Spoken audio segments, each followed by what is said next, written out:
S'internationaliser permet de conquérir de nouveaux marchés et donne beaucoup plus de visibilité à une entreprise. C'est un vrai levier de croissance. En plus, ce n'est plus vraiment quelque chose qui est réservé aux grands groupes. Aujourd'hui, une TPE ou une PME peut très bien décider de s'implanter à l'étranger. Mais pour réussir son implantation à l'étranger, il faut s'y être bien préparé. Je suis Lucie, Content Manager chez Capus et aujourd'hui, je vous partage 6 conseils pour que vous réussissiez à déployer votre marque à l'étranger. Conseil Capus. Tout d'abord, repérez quels sont les marchés porteurs. Analysez les marchés sur lesquels vous pouvez potentiellement vous implanter. Pour faire ça, vous pouvez vous appuyer sur des critères d'implantation qui vont en fait vous permettre de définir et de classer les marchés qui, selon vous, ont le plus de valeur. Alors, ces critères sont subjectifs. Vous pouvez choisir, par exemple, comme critère d'implantation, la proximité géographique parce que vous tenez à vous déplacer facilement et à avoir vos équipes étrangères régulièrement. Mais vous pouvez choisir un autre critère. Beaucoup d'entreprises vont définir un marché porteur ou un marché qui a de la valeur selon les opportunités économiques qui sont associées à ce marché. Ensuite, intéressez-vous au pays que vous visez afin d'adapter votre offre à votre marché cible. Si vous vous implantez à l'étranger, vous n'allez pas pouvoir faire un copier-coller de votre business model français. Il va peut-être falloir que vous modifiez vos produits ou vos services ou alors que vous modifiez votre stratégie marketing ou votre plan de communication. Il faut donc que vous vous intéressiez à votre marché cible.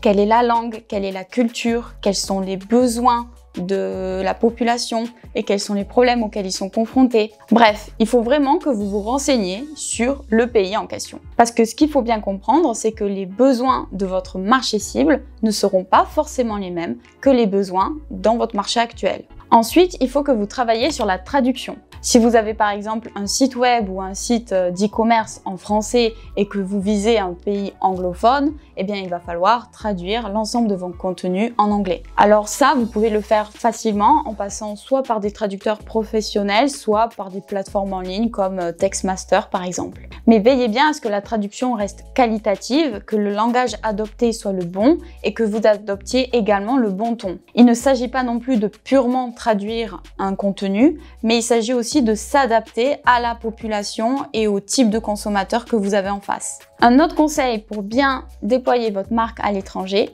recrutez une équipe locale ou alors formez votre personnel. C'est très important que vous vous préparez aux différences culturelles, car très souvent c'est une mauvaise connaissance de la culture locale qui fait que vos projets d'internationalisation sont un échec. Et le problème, c'est que la connaissance des codes, de la culture locale, des coutumes et des traditions ne s'apprend pas en un claquement de doigts. Le mieux, c'est donc de recruter une équipe locale. Alors certes, ça demande du temps et de l'argent. Mais avoir une petite équipe installée dans le pays cible, qui parle la langue et qui connaît les us et coutumes du pays, ça va vous être d'un grand avantage. Vous pouvez aussi former une partie de votre personnel qui connaît déjà un peu la langue et le pays et qui serait prêt à déménager à l'étranger. Pour réussir votre internationalisation, vous pouvez aussi acheter des concurrents. Alors ça coûte relativement cher, mais ça peut être une bonne stratégie si vous souhaitez réussir votre implantation à l'étranger. Mais forcément, il vous faut des moyens.